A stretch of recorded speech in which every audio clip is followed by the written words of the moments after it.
So, our speaker this evening started off in the Army, then moved across to the Royal Navy, where he works with the Royal Marines. Then, after 10 years service, decided to leave the uniform side of the role, but to continue working with the military in the civil service. He worked for RUSI for a couple of years. He is incredibly well qualified academically. He's currently doing his PhD, and details of that you can find in the registration form, where there is a brief bio.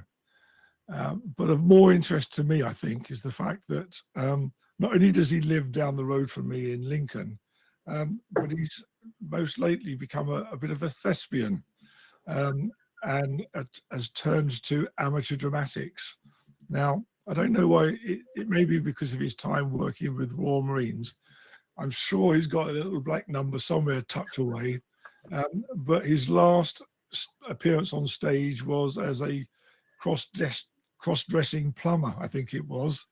And now he's doing laities in Hamlet. So, with that as a bombshell for you all, can I please introduce Andy Young and ask him to give us tonight's presentation? Andy, I'm going to put your slides up, then I'm going to disappear. Thank you very much, Dudley, for that lovely introduction. Just rest assured, everyone, I am keeping my clothes on for this performance. So there'll be no embarrassing Zoom moments to get in the way of what hopefully will be an informative talk, and then quite a free-flowing discussion. So I'm just going to outline briefly what we're going to talk about over the next 35 minutes or so.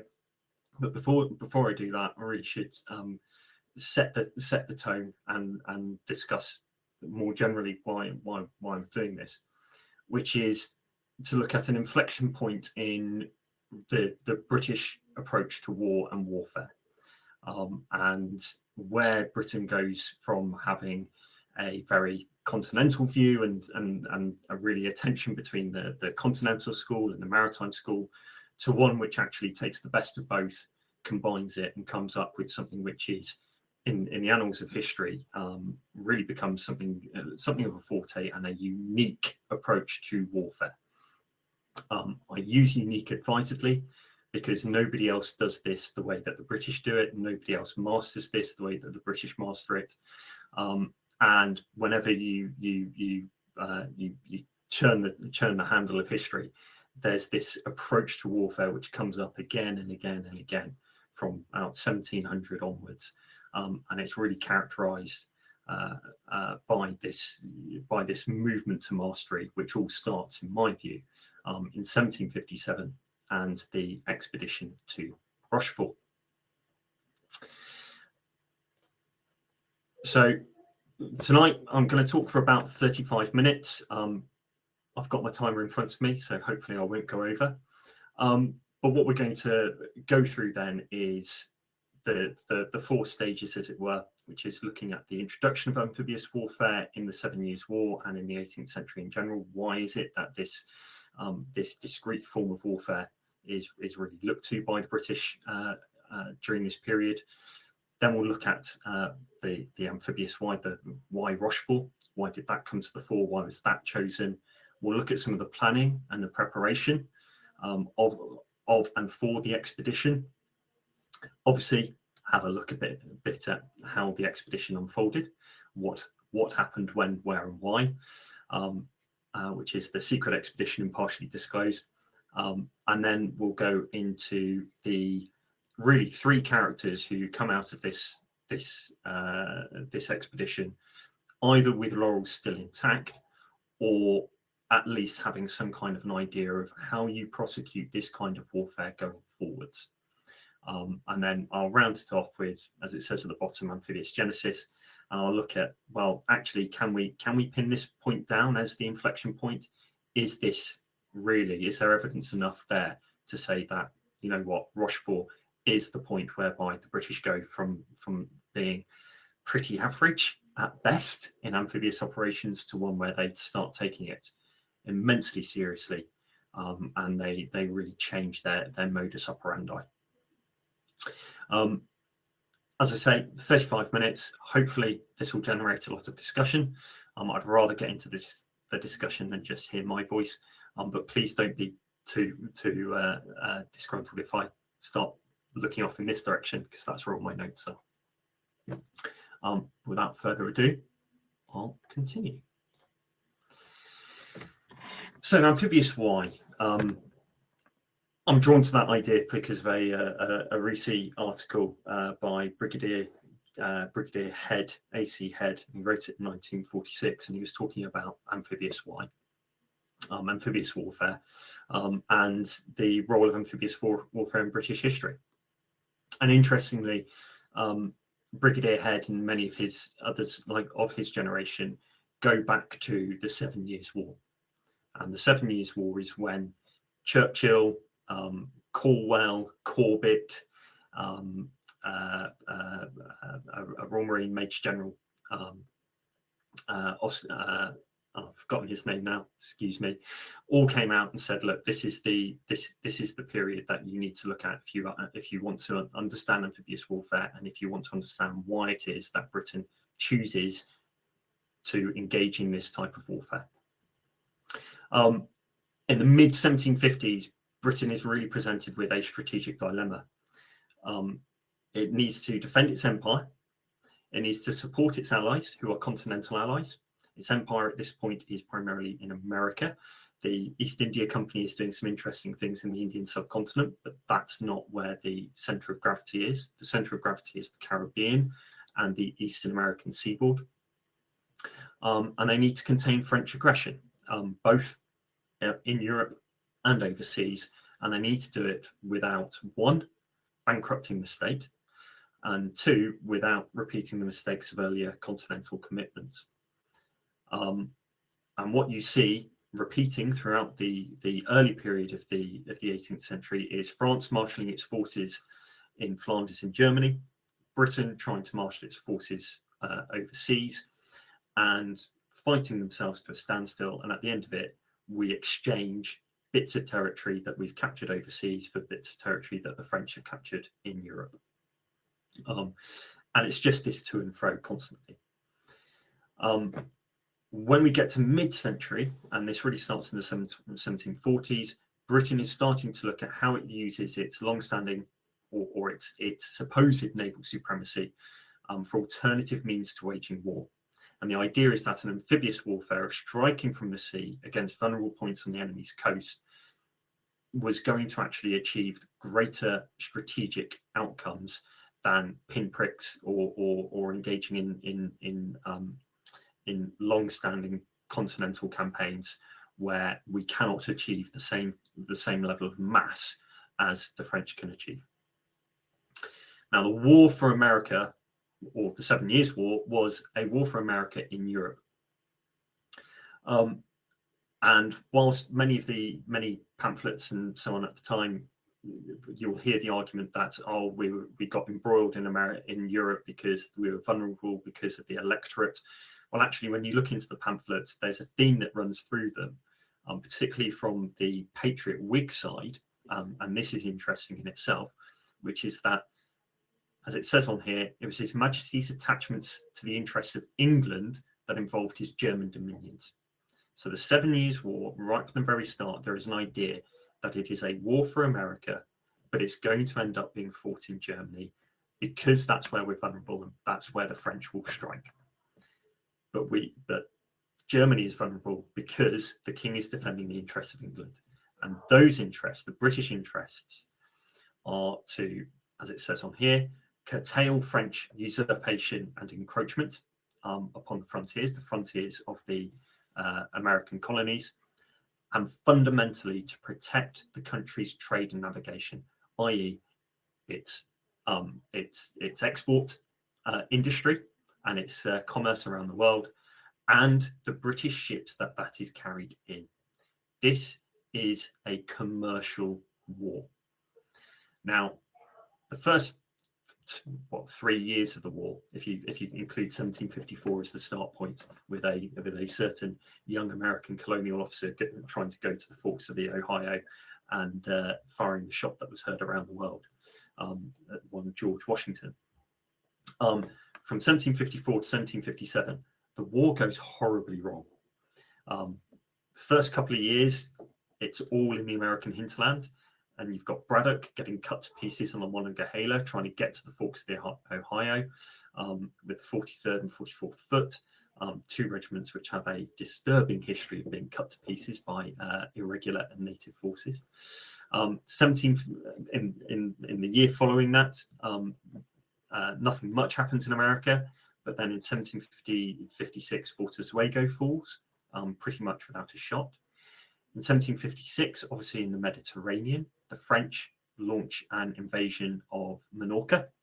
The Royal Navy mobilizes an understrength fleet, and it sends Admiral Byng with that in command of that fleet. Byng, who is scared stiff of being censured, like Matthews and Lestock at Toulon, doesn't engage the enemy closely enough and ends up being executed on his own quarterdeck. And that's one of the first official duties of the Marines, as they are formally founded or established as a permanent fixture, is to execute the admiral. And then by the time you get to 1757, Frederick is under immense pressure. He's fighting a war on interior lines against the combined might of Austria, France, and Russia. He wants a fleet in the Baltic, but at the same time as that's going on, Augustus, Duke of Cumberland, is in command of the electorate forces in the British Army in Germany, and he's on the defensive. The barrier has broken down. He is massively outnumbered, massively outmaneuvered, and the electorate is all but lost. So this is the scene that Demosthenes Pitt, William Pitt the Elder, comes back into the ministry in mid 1757 and finds, having been ejected previously, he's now come back. And what he thinks is, look, we need to take the pressure off Frederick. We need to have a morale boost, and we need to do something to damage the French. Enter a certain Captain Robert Clark of the Engineers, who had been in Gibraltar until 1754. Now, on his way back to Britain from Gibraltar, he travelled up the Biscay coast, stopping off en route at anywhere that he thought might be of interest. And one of those places he stopped off was at Rochefort. And he laid down his opinion of the place from a military perspective to Legionnier, to Field Marshal Legionnier, in July of 1757. And Legionnier took this to cabinet and said, I think we've got a winner. Pitt, newly in cabinet, seized on this. Now, he seized on this for a couple of reasons, one of which was that Frederick the Great had actually recommended that Britain conduct some kind of amphibious raid on the French coast back in 1756. Well, actually, this was something that we could do to, one, keep Frederick sweet, keep him happy, and two, make best use of the rather weak position we had at the time. And it's far more preferable to the Whigs and the Patriot Whigs under Pitt to do this rather than send yet more troops to Germany, reinforcing what was at the time an unwinnable position. Rochefort is ideal. It's, according to Captain Robert Clark, the defences are in ill repair. It's easy to get to up the River Charente. There's a French naval arsenal there, so if you hit that, the Royal Navy is going to be happy, because that's going to impact the French ability to maintain and re-equip their fleet. You're going to hopefully divert French forces the same way that we hopefully were able to divert French forces during the War of Austrian Succession. And then you've also got this added line, which is to disturb and shake the credit of their public loans. Basically, you want to hit the French exchequer. And this goes back to nervus belli, or the sinews of war is money. There is a caveat to this, though. It's now mid-July, and the military and political leadership all say this has got to be done by mid-September to return to the UK, to return to Britain, as or about the end of September. So when you think about it like that, and you start doing that backwards planning from the line of departure, etc., you've got about a month at best to pull all of these strands together and get an expedition out the door. That's the first challenge. So they've decided that they're going to go. They've decided upon their commanders. Those commanders have to go through a vetting process. So Legionnier is asked who would he send, comes up with a few names. Anson, who he would send on the naval side. These then have to go to the king, and the king then decides. And the king picks one name out, and that's General Sir John Mordaunt. Mordaunt's an interesting choice. He's a bit past his prime, but they've also packed it out with some other generals, Conway and Cornwallis, who apparently will be able to G him up a bit. Mordaunt, in turn, gets to pick his quartermaster general, and he chooses an officer who is his brigade major in the Low Countries during the War of Austrian Succession, and that is one Lieutenant Colonel James Wolfe, who we'll hear more of later. But between the 25th of July and, let's say there, the 21st of August, this army starts to come together. Now they've got 10 infantry battalions, that's about 8,000 men, and they are being pulled together onto the Isle of Wight to concentrate at Newport. Now, Newport is an interesting choice, as you can see on the map. You've got Newport in the little pink splodge in the bottom, and then you've got the regiments camped out at the top in their nice, neat little boxes. Now, those regiments, that's actually the 1758 plan of encampment, with the 1757 plan of encampment over on the right-hand side, faintly etched underneath the 2nd and 4th Brigades, which are on the far right of the line. Guards are on the far left as you look at it from this angle. What's interesting is that this is also the same place where the expedition to Cartagena in 1740, 1741 also camped before going. So there's a clear continuity there in how we're thinking about doing these kind of operations. Now, interestingly enough, there's also another clear continuity here in how we're thinking about these expeditions, because just like the expedition to Cartagena under Wentworth, latterly under Wentworth, the army encamps and it does what Fortescue talks about very well, and Halbing talks about well, which is the British Army coming up to readiness and going through its skills and drills and doing its training. Except, as you can see from this list, amphibious operations are not in the training manual. The battalions are doing battalion maneuver, they're doing attacks and withdrawals, they're holding ground, they're changing formations, they're going through all of the standard rudimentaries. The engineers are doing a little bit of throwing up entrenchments and raising batteries, but the other thing that they're doing, the whole force, is bushfighting and street firing. So this is expecting close quarter, very compact fighting, and in part because this is only going to be a raid, so they're not taking a siege battery. So this is very much an infantry force learning to fight again in an infantry manner, pretty much looking at a coup de main. We're going to put ladders against the wall and we're just going to get over it. Interesting. Where's the amphibious preparation? Now, whilst they're getting on with that on the Isle of Wight, Hawke is in Portsmouth, and Hawke has got a perennial problem, which is manpower. The fleet is always short of manpower, so the first thing he has to do with his 16 ships of the line and numerous frigates and a few bomb catches is to bring them up to strength, and that requires press ganging 2,000 men across the south coast and from the Thames. The other problem that he's got is provisioning. They need to take 6 months provisions because, one, the commanders, whilst they've got their orders, they're sealed. They don't know exactly, and the rest of the expedition don't know exactly where they're going yet. So they need to be ready for anything and any length of journey. And the final problem he's got is transport the transports, where are they being collected? Well, they're being collected in the Thames because they can't afford for the transports to make the slip and leave the Thames until they've got them all together. And the ship's captains aren't particularly happy at being effectively commandeered. They're paid, but effectively commandeered for a military operation when they get a much better profit by carrying stock. And one of the problems that they've got with the transports is they're down to 1 ton per man. And Hawke remonstrates about this.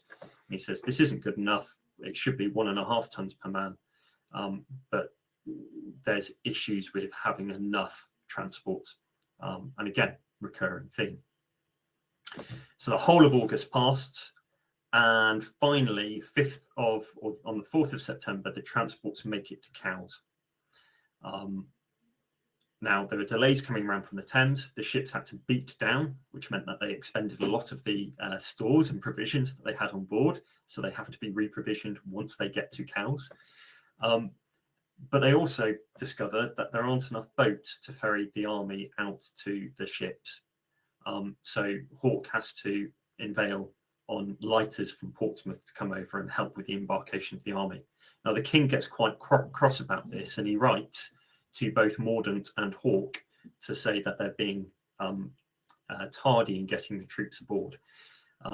It's the pair of them write back separately, but it's Hawke who says, I just need to remind your majesty, effectively, I think he writes to somebody else, sorry, I'll get my notes out. He says, you have to remember that when Legionnier did this at Wilhelmstadt, he didn't have to board boats to get on board the ships. He marched down to the quay and the ships came alongside and we marched straight on. So it takes a long time to embark over the water from ship to shore, going over the beach. But they're finally embarked on the 5th and 6th with as great dispatch as they can, stand out into the Solent, head for the St. Helens, and get stuck by bad weather for 3 days. So as you can see, the wheels are already starting to come off a bit. It's already first half of September's gone, and they're supposed to be back at the end of September. So please excuse me for not including references on this slide. There's just so many. If you would like them, I'm happy to give them at another time, or pass by my rough draft of the chapter that this is from. But the main source for this comes from the pamphlet which I've got up here, which is The Secret Expedition Impartially Disclosed. It's a fantastic read in many respects. But what we find between the 10th and the 15th is very much an army in transit. And William Todd's excellent journal gives a flavour of what it was like being embarked on one of these transport ships, where you didn't have enough space for about a third of the troops to actually lie down. So a third of the troops have to be on deck at any one time. They didn't have enough rations. They were on effectively 2/3 rationing. So again, there's more troops than there are rations. And the troops started to get very sick. Part of it was close confines. Part of it is because, well, they're troops. They're not supposed to be at sea. And like me, most people didn't join the army to go to sea. But we also see on the 15th of September, Mordaunt's first orders being given. And these orders are, frankly, a bit confusing, because he's supposedly preparing his troops for an amphibious assault. And I'll just read part of these orders to you. When the ships come to an anchor in order to land, the grenadiers and detached companies will probably be the first to land, and are therefore to be the first in readiness. Then the battalions according to their rank, or as they may happen to be most conveniently situated. So this to me is almost incomprehensible. They don't have a detailed scheme of maneuver. Units told off in the order of landing, allocation of craft and boats to units, and the conduct of the ship-to-shore transfer is completely lacking, apart from a vague statement that officers of the Navy will be appointed to direct the boats that carry the men on shore. All of this is missing. More worryingly, actually, the vast majority of the detail given in Morden's orders pertains to the baggage and accoutrements to be taken, the number of tents, blankets, kettles, shirts, shoes, stockings, then ammunition and flints, as are their provisions, 6 days worth of hard provisions. And as the offensive operations are envisaged, the general orders the troops first to march vigorously up, and that they reserve their fire till they come very near before running in upon the enemy with their bayonets. So he's going down into sub-tactical details, which in a modern light really point to the absence of both mission command and the limited tactical training undertaken by the British Army outside of wartime encampments. Anyway, 15th to the 19th, they're still in transit. On the 19th, the fleet is off the islands of Oleron and Ré near the Basque Roads, which is the opening to the Charente and to La Rochelle to the north of the Basque Roads, Rochefort to the south, and in the middle you've got the Ile d'Aix. And if you look on the bottom picture here, so this is looking at the Basque Roads effectively from the from the west, and to the left you can just see in the background there's La Rochelle, and then to the right you can see the River Charente going up to Rochefort. Anyway, so the 19th dawns, and we have two distractions that start to take place, and two things where it goes awry at this point. And the first is that there's a French ship in the middle of the fleet. Now, Admiral Knowles delays a bit. The Frenchman starts bearing away, and then Admiral Knowles suddenly wakes up and says, we need to chase it. Knowles says, Howe, in magnanimity, go for him. Howe bears away, starts general chase, going after this Frenchman. Hawke sees what's happening, goes, yes, but one ship ain't going to do it, detaches 3 more. Off they go. And those are all from the vanguard, from Knowles's vanguard. So 3 ships are detached, off they go. Meanwhile, the rest of the fleet is carrying on to try and enter the Basque Roads, when all of a sudden they all stop. And the reason they've all stopped is that the pilot, the French pilot, Henri Thierry, who is being co-opted onto this expedition, as he knows all about the Basque Roads, he is familiar with the area, he's a native to the area, this is his part of ship. He's on the Magnanimity, which is off chasing a French frigate up to the Garonne. And it takes another day for the Magnanimity and the other 3 ships to come back. It takes that time for them to reorder the vanguard. And they are also, between the 20th, 21st, and 22nd, the wind is blowing from the east, so they can't enter the Basque Roads anyway. But they had a golden opportunity on the 19th, and instead it was missed. Finally, they enter the Basque Roads on the 23rd of September, and Hawke decides that in order for them to come to anchorage, they've got to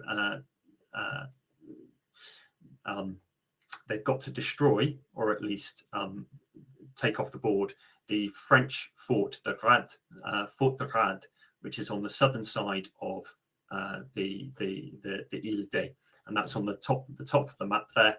So right at the bottom, you can see there's a star-shaped fort enclosing the town.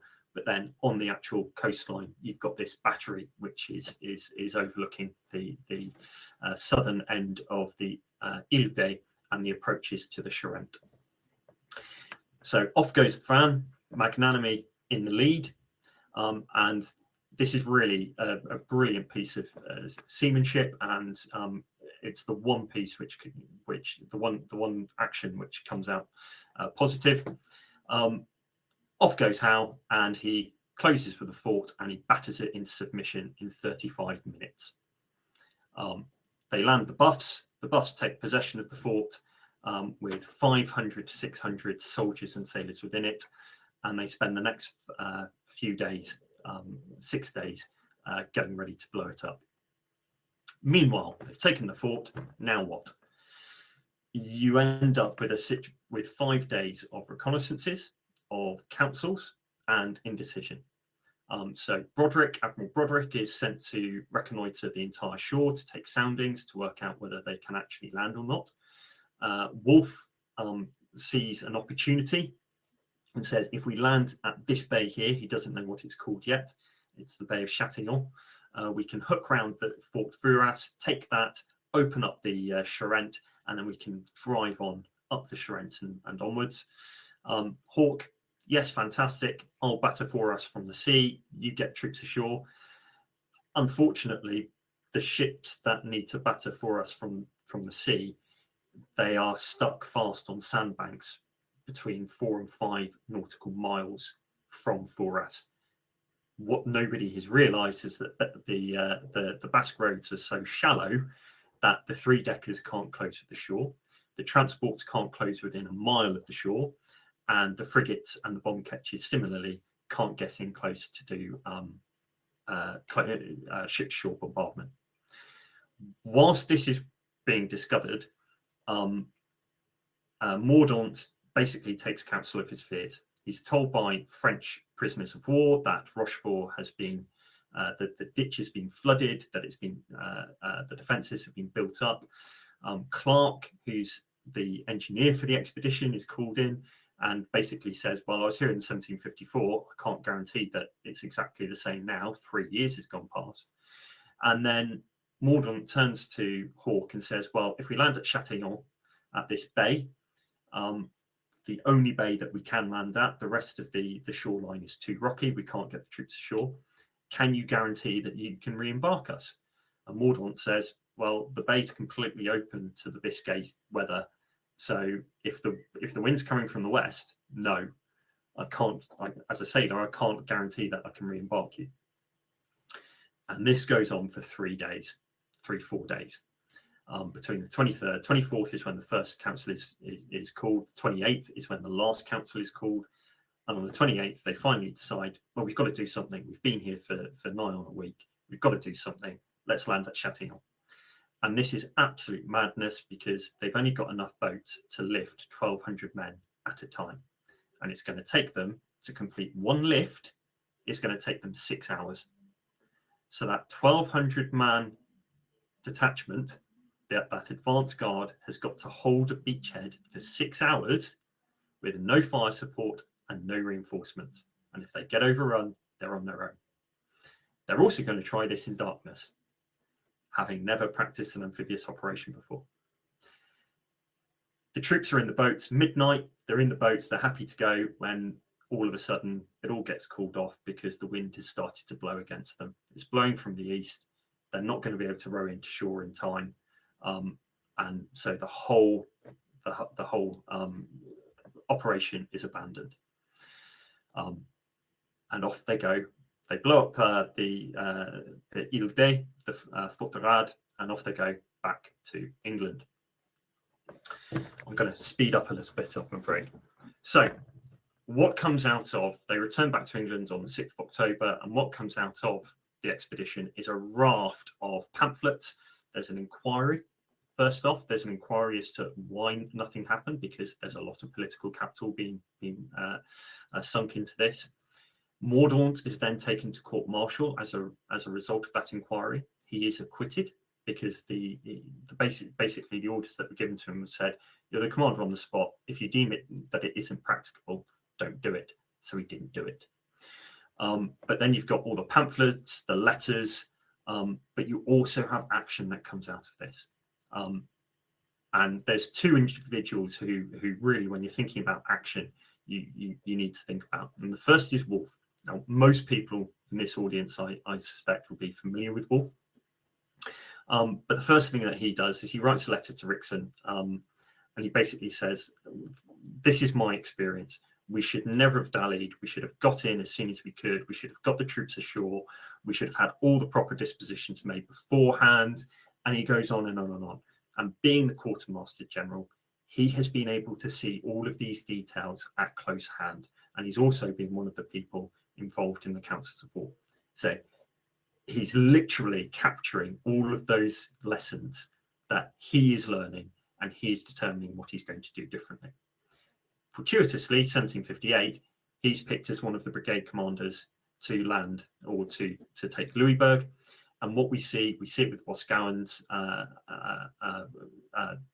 setting up his staff, but Wolfe takes all of these lessons with him, and he leads that first assault, and he gives tactical, they've prepared their troops properly.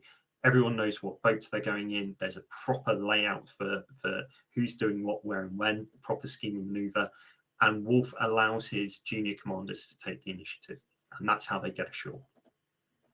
But he does something else in 1758, which is really fascinating, which is he proposes garrisoning the Ile-de under his command with 4,000 to 5,000 troops.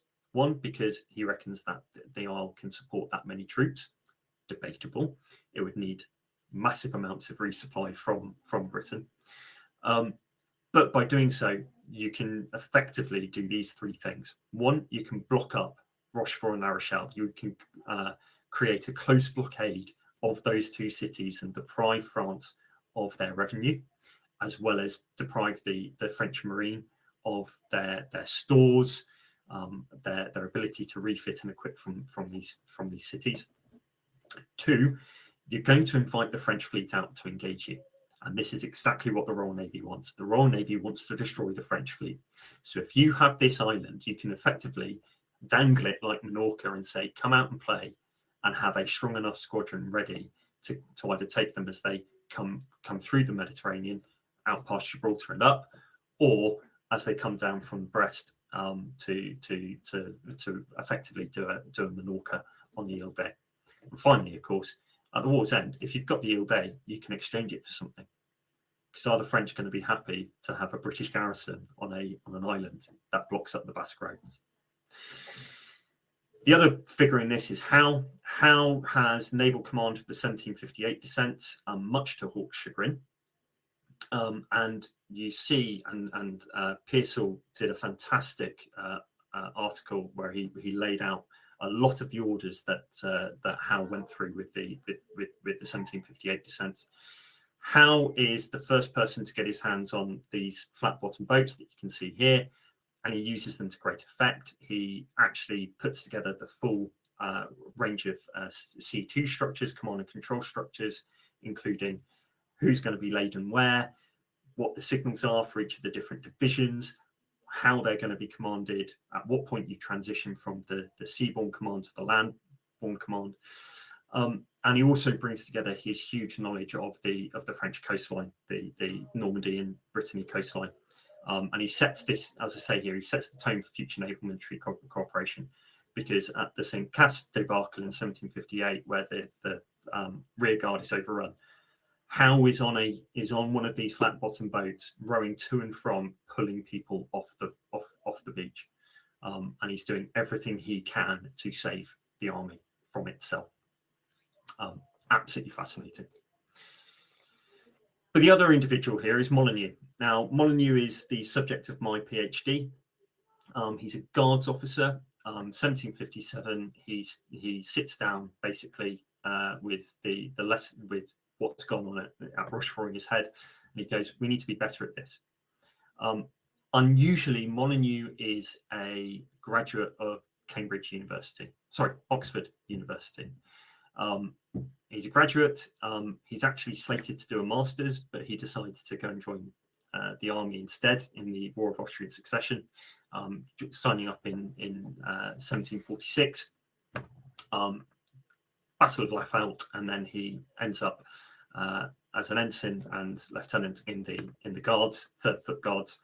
And he basically sits down and he's a massive scholar, and he says, why are we failing at this? And he pulls out these defects. He says, first off, we don't have a safe and reliable system. We don't have doctrine. We don't have good experience to learn from.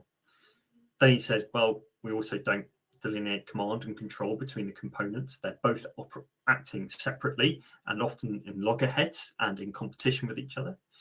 When we have done operations before, we've either given too much mass to an insignificant target, or not enough mass to commensurate with the target. We don't do all arms. We do either almost all infantry with no artillery, or infantry and a bit of artillery. But because we don't have these all arms combined amphibious forces, what do they do when they meet fortifications? They can't do anything. It's got to be coup de main. He then looks at the intelligence and he goes, look, we don't have the intelligence updates that we need. We don't know what's going on the shoreline.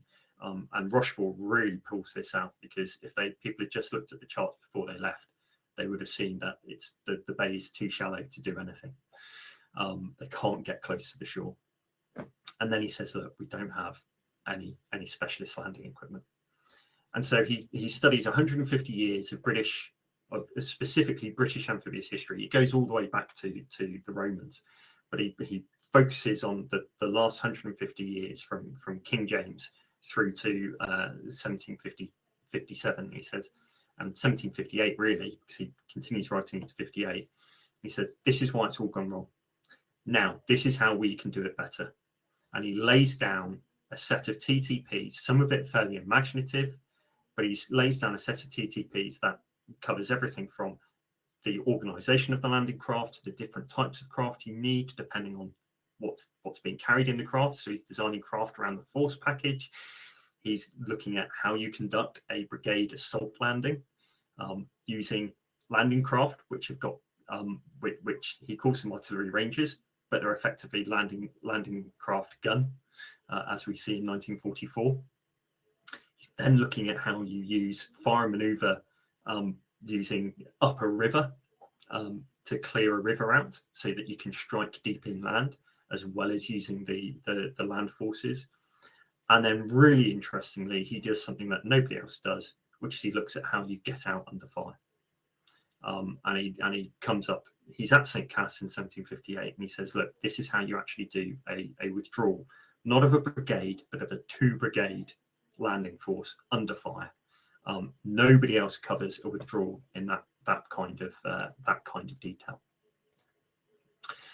Now, the reason I call Rochefort an inflection point is because of this set of statistics.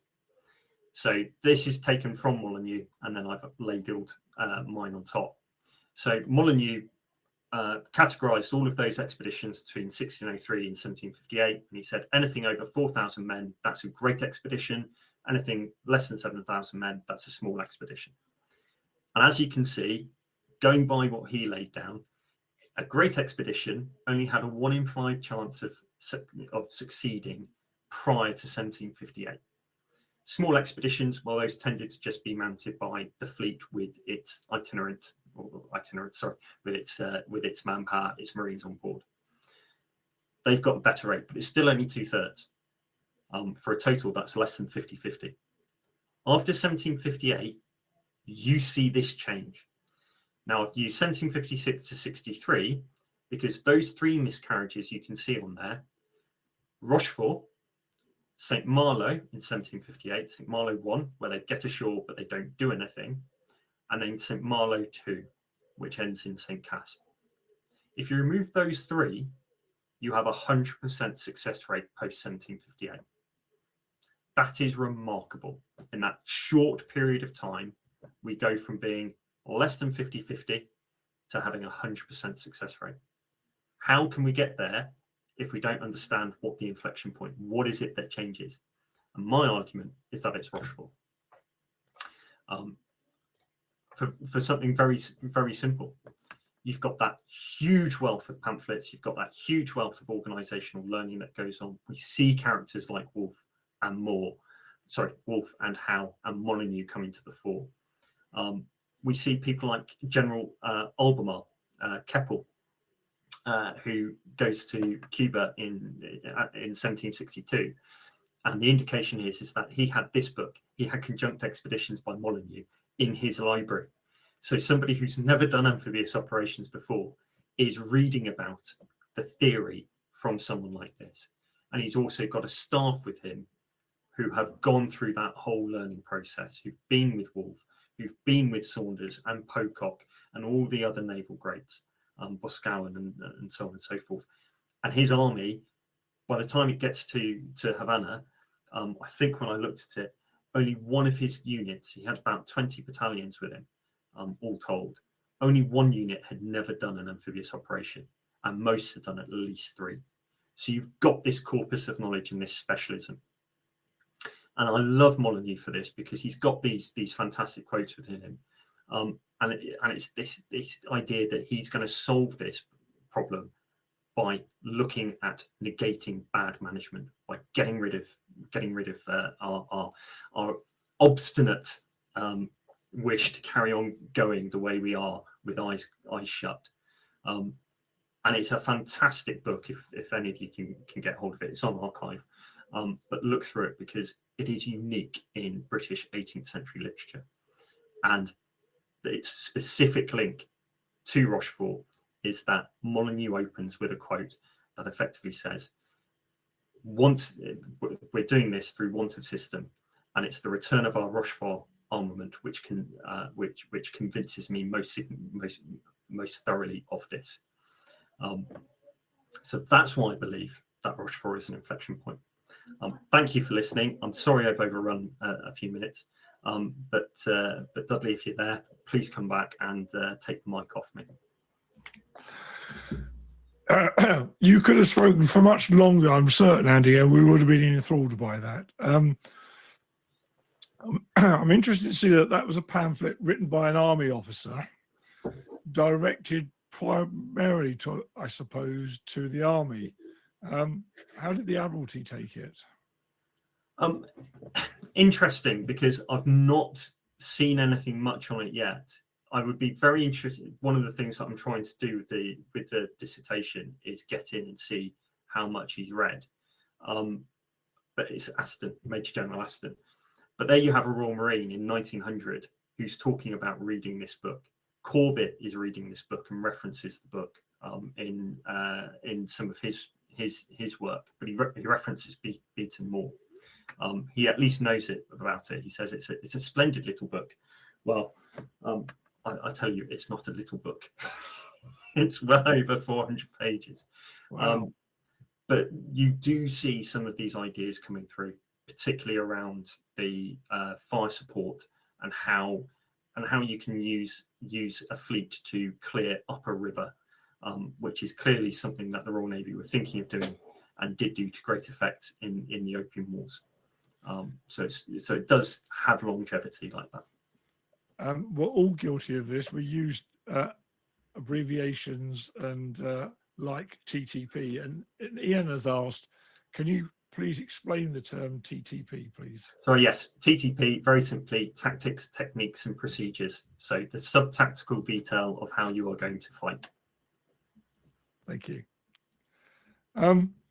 Rohan's asked this question, which is, the flat-bottomed boat that you showed in one of your slides looks rather large. Was it carried on board a ship? Yes, so they were carried on the main deck. They could be inverted, and they had space for a platoon, basically, to be, and they were known as the platoon boat, to be in the central forts, effectively, rowed by sailors. You could put a small swivel gun at the front.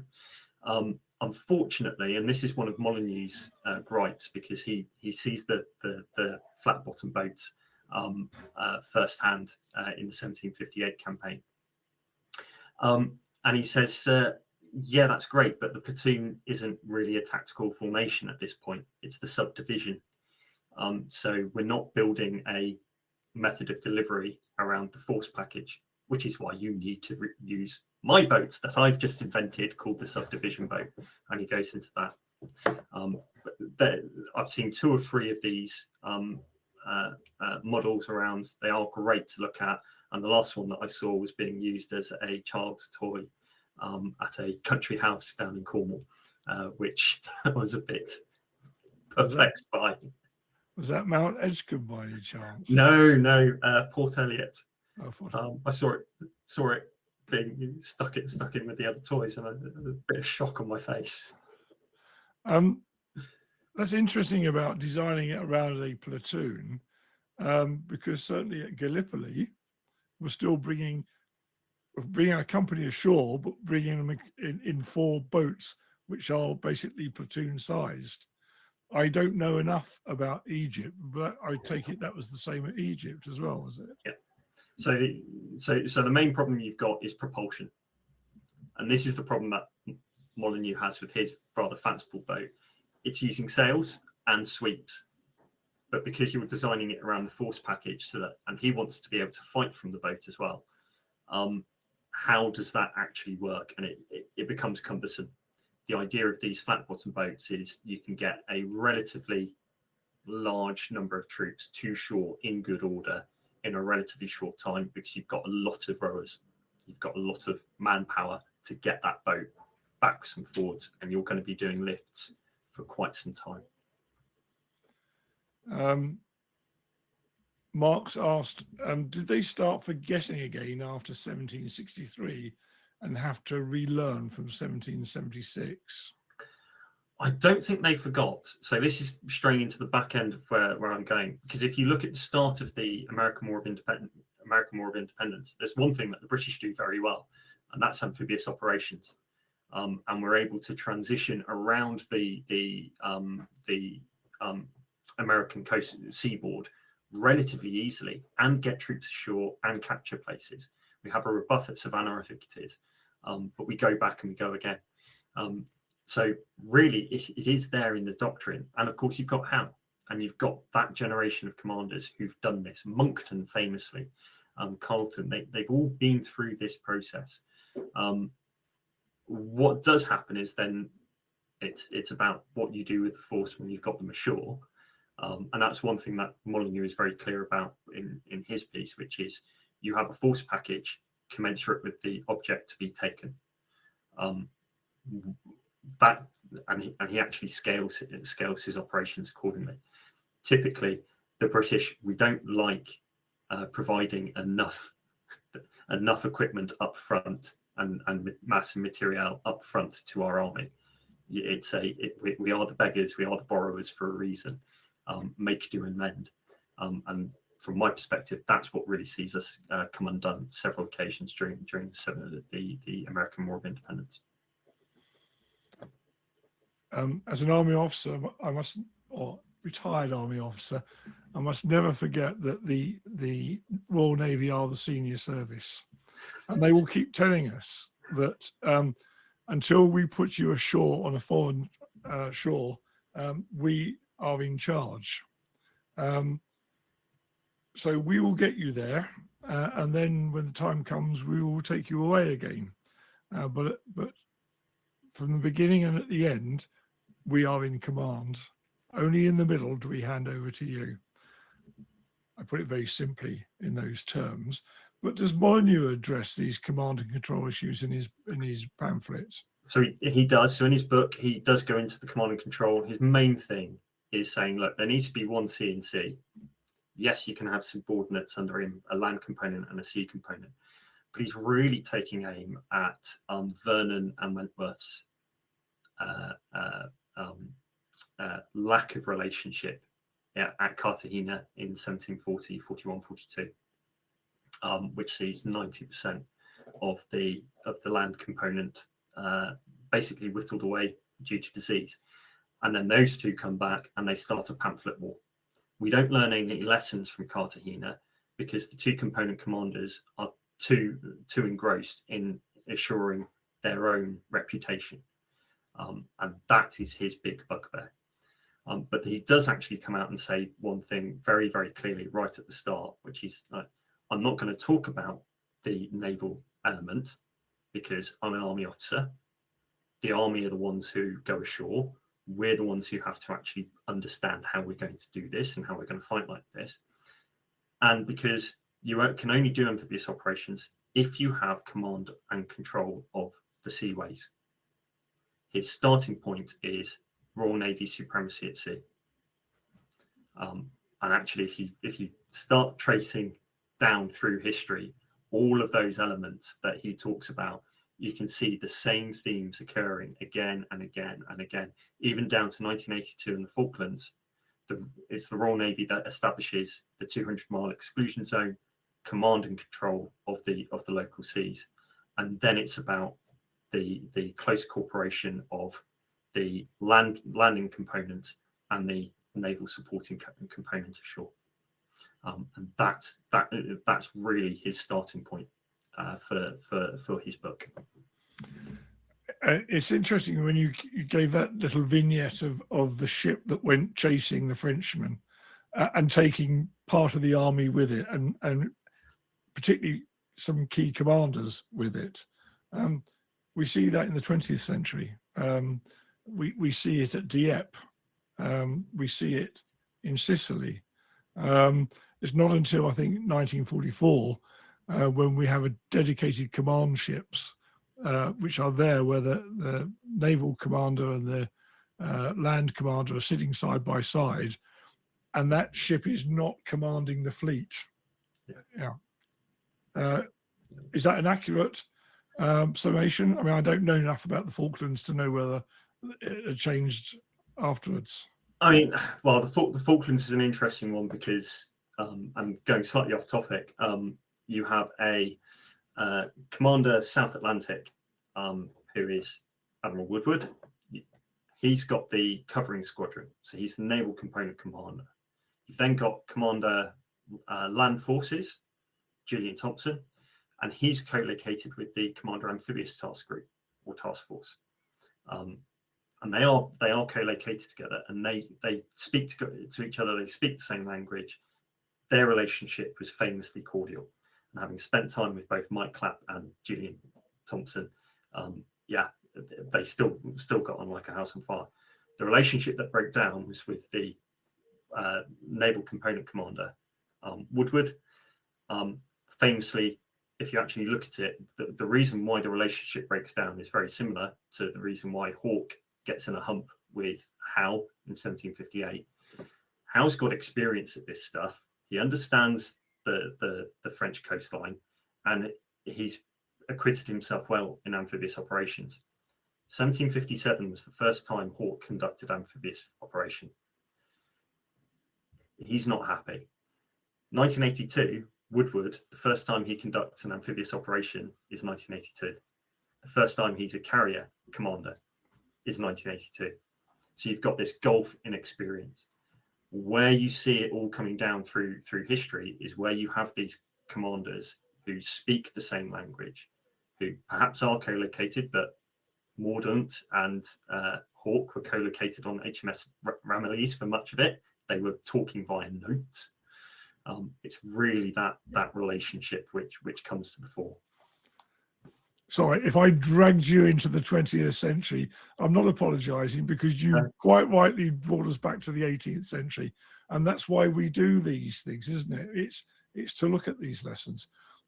Mark's got a rather long question here, so bear with me as I read it out. Is there a counter argument that a faction in the army and political circles decide that these amphibious operations are a waste? The Guineas smashing windows argument. And in the European theatre, many of the regiments that participated in these expeditions are sent to reinforce the British contingent in Germany from 1758 on, and particularly after 1760. So here's the question. Is it a case of the amphibious lessons are utilised in America and are abandoned, with a very few exceptions, in Europe? Okay, so break that down a few things. And sorry, you saw me reaching for this in the background. So the Guineas smashing windows is a political spat between Fox and Pitt over who's going to control the Patriot Whigs. And that then continued, that political spat continues into a family spat that's inherited by Pitt the younger and the younger Fox. So it's very different. Now, yes, there are army officers, particularly Bligh and Sackville, Marlborough, the younger Marlborough, or the Marlborough around at this point, and Sackville, who 1758, they do the first expedition to St. Malo, come back, and there's an additional round of troops going to Germany. So actually, we want to be part of that, and off they go. And General Bligh's brought in for Cherbourg and St. Malo. So it's that side of it.